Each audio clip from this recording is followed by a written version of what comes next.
Halo, selamat malam. Jumpa lagi dengan saya Dr. Guntur Ginting.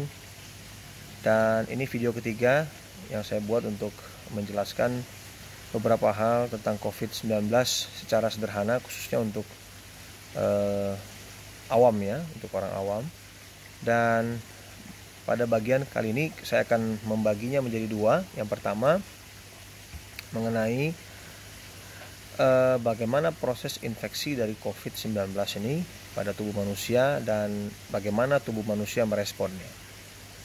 Bagian kedua, saya akan jelaskan tentang apa saja tanda dan gejala dari infeksi COVID-19 dan apa yang mesti kita lakukan kalau kita kena atau tertular atau mengalami infeksi COVID-19. Oke, yang bagian pertama mengenai bagaimana proses infeksi dari COVID-19 dan apa respon tubuh kita.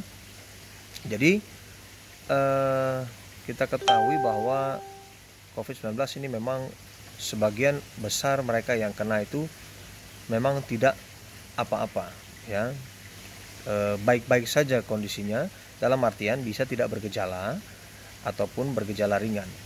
Sementara 20 mengalami kondisi yang berat dan 10% itu mengalami kondisi yang fatal atau kematian. Nah, proses infeksi dari COVID-19 ini diawali dari kolonisasi virus ya, setelah terhirup droplet. Ya, sebagian besar memang kita dapat virus ini dari droplet atau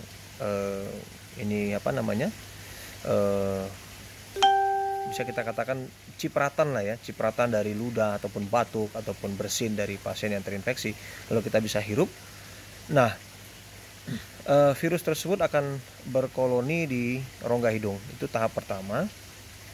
Dan tahap kedua akan melakukan infeksi sampai ke saluran nafas atas dan bawah. Yang ketiga itu di paru-paru ya, sampai di paru-paru. Nah, ini yang menjelaskan mengapa ada orang yang mengalami gejala yang biasa-biasa saja, di mana virus ini itu hanya mencapai proses di rongga hidung dan saluran nafas saja. Jadi pasiennya bisa mengalami demam, ya batuk, ya mulai dari ringan sampai batuk yang cukup berat, ataupun nyeri tenggorokan, ataupun pilek, hidung hilang pendengaran, hilang penciuman, hilang pengecapan dan sebagainya. Nah, itu masuk dalam kategori ringan ya. Nah, sementara 20% itu ada yang berat, itu virus mencapai paru-paru. Nah, apa yang terjadi ya? Ini ada kaitan dengan respon imunitas atau kekebalan tubuh kita.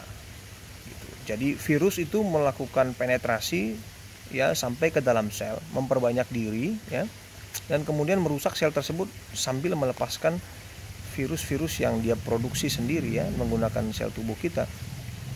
Nah, dalam kondisi ini ya, imunitas atau kekebalan kita itu akan berespon. Dia akan serang balik. Itu mirip seperti kayak rumah kita ada kemasukan perampok ya, maling bersenjata. Itu misalnya lah sekitar 5 orang. Nah, pasukan yang datang itu sekitar 100 orang. Bawa senjata, bawa bom ya, tembakin ya perampoknya dan bom ya. Memang pada akhirnya perampoknya mati. Tapi setelah itu rumah itu pun hancur ya, rumah kita pun juga nggak bisa dipakai lagi. Nah, sama seperti juga kejadian ini, virus ini dihabisi, diserang, termasuk sel-selnya juga diserang yang sudah mengalami yang sudah kemasukan virus, sehingga terjadi kerusakan masif di dalam paru-paru dan menyebabkan tertumpuknya lendir atau cairan di dalam paru. Ini menyebabkan gangguan transportasi oksigen ya, difusi oksigen dari paru-paru ke darah. Nah, ini yang menyebabkan orang yang mengalami kondisi berat itu mengalami sesak nafas, gagal nafas, dan berujung kematian. Baik, jadi itu tadi yang pertama. Dan juga saya menemukan ada semacam statement ya, atau anggapan bahwa kalau memang imunitas ini bermasalah, kalau gitu bisa menimbulkan masalah maksudnya ya imunitas kita. Kenapa harus diimunisasi? Kenapa harus divaksinasi? Ya, bukankah kita punya kekebalan? Nah, harus tahu bahwa kekebalan itu ada yang sifatnya umum ya. Seperti tadi yang saya jelaskan, yang pasukan itu ya, pasukan yang sampai begitu banyak melakukan tembak-menembak ya. Tapi juga kita punya kekebalan adaptif atau kekebalan yang spesifik. Nah, ini yang merupakan kekebalan yang ideal yang kita cari ya, yang diupayakan dengan vaksinasi. Nah, kekebalan spesifik ini dia beda. Dia itu semacam kayak pasukan khusus ya, kayak SWAT gitu ya. Jadi kalau kita lihat di film-film ya, SWAT itu kan anggota cuma 4 ya, 5, tapi dia bekerja efektif dengan taktik dan persenjataan yang bagus, tidak menimbulkan banyak kerusakan. Dia tangkap langsung spesifik virusnya dan bunuh virusnya. Dia kerja cepat dan efisien. Nah, ini yang kita inginkan dari proses vaksinasi. Supaya kalau begitu masuk tuh virus, cepat langsung ditangani sebelum dia bikin masalah yang berkepanjangan. Nah, memang orang yang terinfeksi virus, kalau dia sembuh, dia akan mendapat kekebalan alamiah. Seperti kekebalan yang orang divaksinasi. Oleh karena itu ada yang bilang, kalau gitu ya ngapain kita harus menjaga-jaga, biar saja kita kena, supaya kita dapat kekebalan. Nah, pernyataan itu memang ada benarnya, tapi juga ada masalah besar di baliknya. Ya, 2 diantaranya. Yang pertama adalah kalau Anda kena, Anda nggak bisa milih apakah Anda masuk 80% yang nggak apa-apa, atau 20% yang berat tadi. Kalau Anda kebagian yang 80% ya baguslah kalau memang bisa begitu. Tapi masalahnya Anda nggak bisa pastikan. Jadi seperti Anda bertaruh. Ya, bertaruh. Ya, ada kemungkinan 20% Anda masuk dalam kondisi yang berat. Nah, yang masalah kedua adalah kalau Anda kena, sekalipun Anda masuk dalam 80% dan tidak bergejala, tapi itu bukan berarti bebas dari masalah. Anda kan pulang ke rumah, Anda bisa menularkan kepada seisi rumah Anda. Dan juga keluarga-keluarga Anda, rekan sekerja Anda, dan sebagainya. Nah, sehingga tetap protokol 3M itu harus dikerjakan. Itu bagian pertama. Bagian kedua, bagaimana tanda dan gejala kalau kita kena COVID-19. Ya, yang pertama, yang paling sering ya adalah demam. Ya, ini saya cerita yang bergejala. Kalau tidak bergejala, ya oke, memang tidak ada gejala sama sekali, dan orangnya pun tidak sadar bahwa dia kena. Nah, kalau tapi tidak bergejala ini bisa 2 ya. Yang pertama, Anda belum bergejala, atau memang Anda tidak akan bergejala sampai Anda selesai masa infeksinya. Nah, untuk diketahui, begitu Anda dikatakan COVID positif dari pemeriksaan swab, maka kalau Anda gak bergejala 10 hari setelah pengambilan swab, Anda sudah dinyatakan sembuh. Tapi kalau Anda bergejala ringan, maka minimal 10 hari plus 3 hari bebas demam dan gejala, itu Anda sudah dikatakan sembuh. Contoh, misalnya seseorang kena COVID tanggal 1 ya, kemudian gejalanya muncul tanggal 1 ya, misalnya dia demam dan batuk misalnya, lalu dia bergejala sampai tanggal 11 ya. Jadi tanggal 12 dia nggak ada gejala lagi, baik batuk ataupun demam, maka tanggal 12, 13, 14 itu masih perlu isolasi, dan tanggal 15 dia sudah bisa dinyatakan sembuh ya. Nah, tapi kalau dia misalnya kena tanggal 1, tanggal 5 dia sudah nggak bergejala, bukan berarti tanggal 6, 7 dia isolasi, tanggal 8 dia bisa lepas isolasi, tidak. Dia harus selesaikan sampai 10 hari dulu. Hari ke-11 dia sudah bisa lepas isolasi dan dinyatakan sembuh, tidak lagi menularkan. Ya. Nah, sekarang yang bergejala saya bahas, yang bergejala. Pertama yang paling sering ada demam. Jadi kalau kriteria pertama ya, Anda ada demam, suhu Anda 38 ke atas, dan Anda ada batuk. Nah, kalau ada 2 ini, plus ditambah Anda ada riwayat kontak dengan orang terduga COVID, atau orang yang konfirmasi COVID, atau orang yang meninggal ya dengan status probable atau kemungkinan COVID, atau memang yang terkonfirmasi, atau Anda ada pergi ke daerah yang zona transmisi lokal atau zona merah ya. Nah, kalau ada ini, maka Anda bisa disebut suspek COVID ya.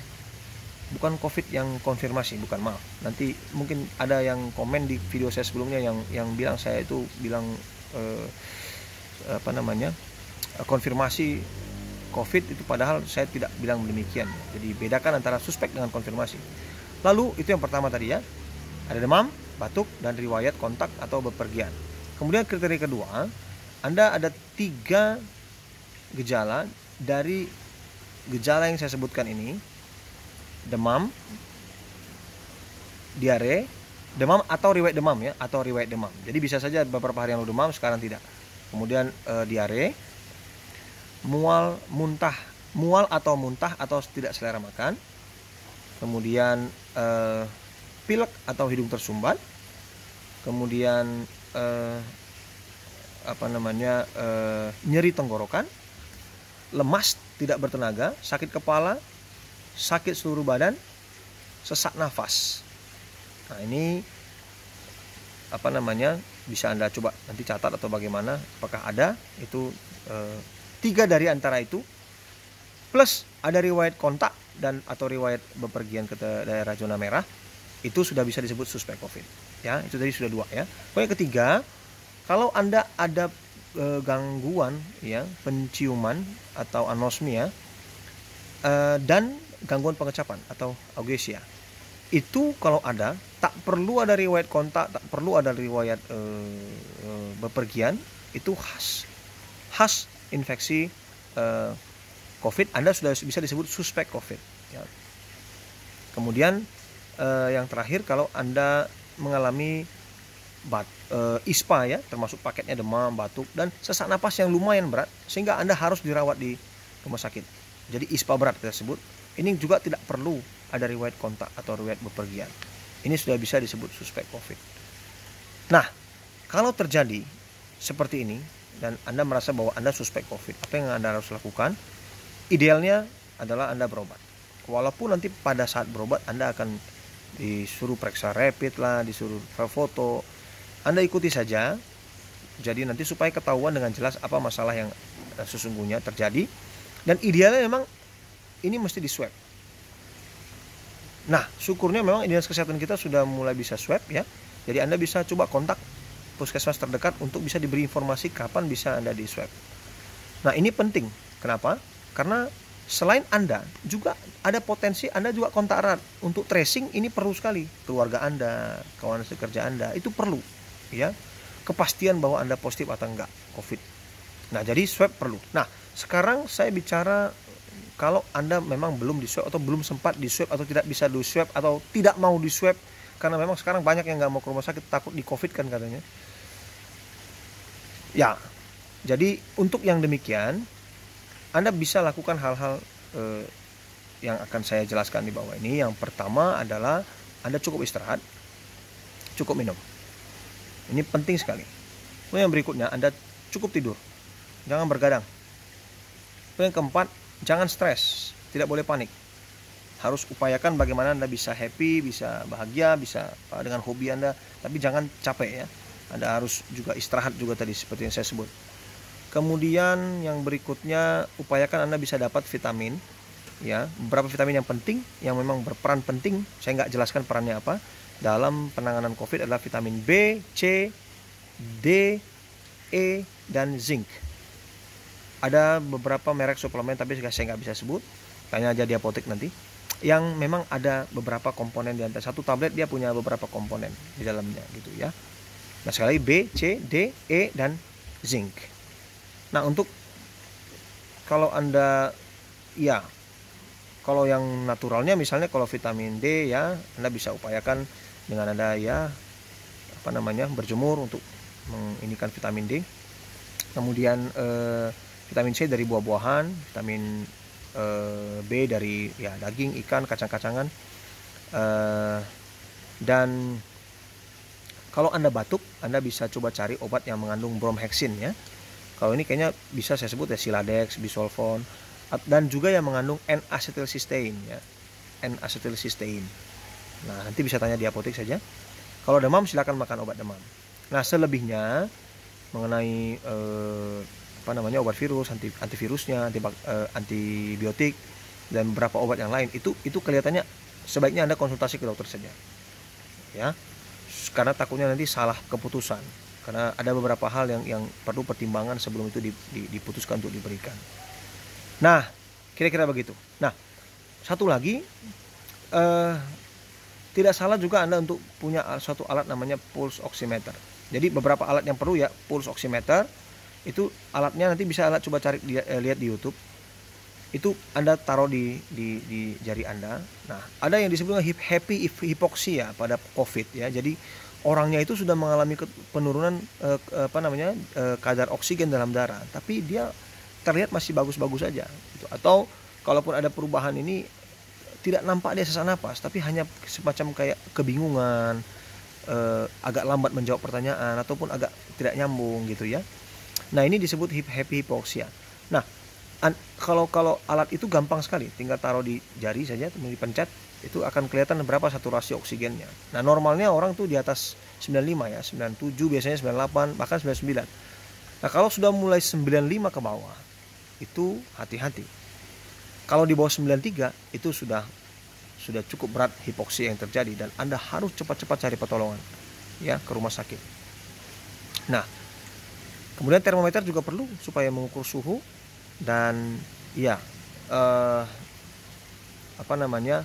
tidak salah untuk disimpan dan dimiliki pada hari. Harganya cukup murah, Anda lihat di toko online saja.